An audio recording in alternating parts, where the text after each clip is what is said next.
Magandang gabi sa atin lahat mga katambay. At nandito ako ngayon sa site. At di ba mag-uundas na. At gusto ko lang ikwento sa inyo. Siyempre usapan muna tayong multuhan. Dito kasi sa Saudi o dito sa amin sa site ay meron na ding mga nakakakita ng mga multo.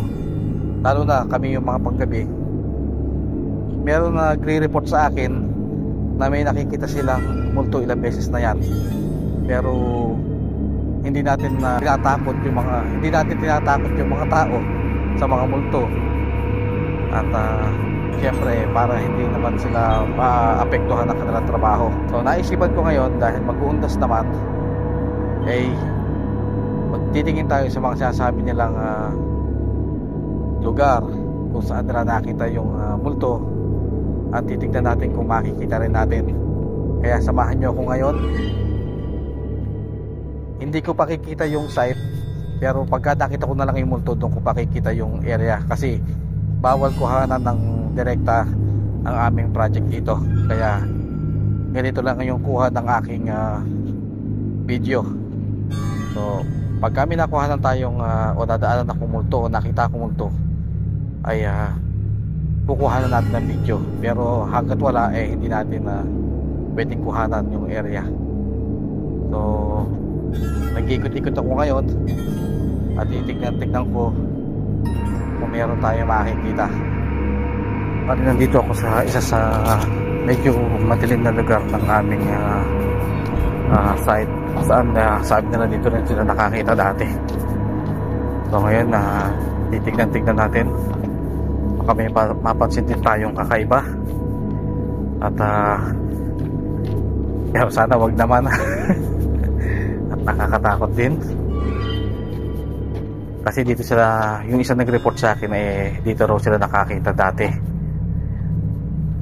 So tignan natin. At total maghahating gabi rin. Baka sakaring makita rin natin. Pero hindi ko alam kung ang gagawin ko pag nakita ko yan. So bali, baba naman tayo ngayon ng basement. Meron kasi nag-report din sa akin dito na may nakita siyang naglalakad nakalutang daw. At yun nga, nakita niyang lumulutang. Wala daw pa itong nakita niya. So tignan din natin dito. At medyo nakakaba rin. At so yun, galing na rin tayo sa basement. At wala tayo nakita.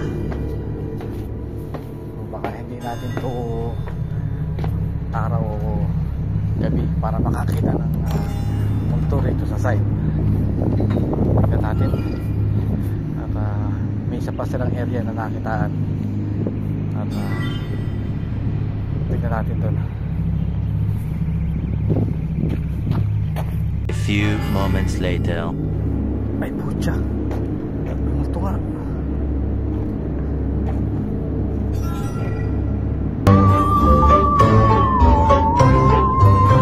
Dalawa pa kayo ha. Patay kayo sa akin.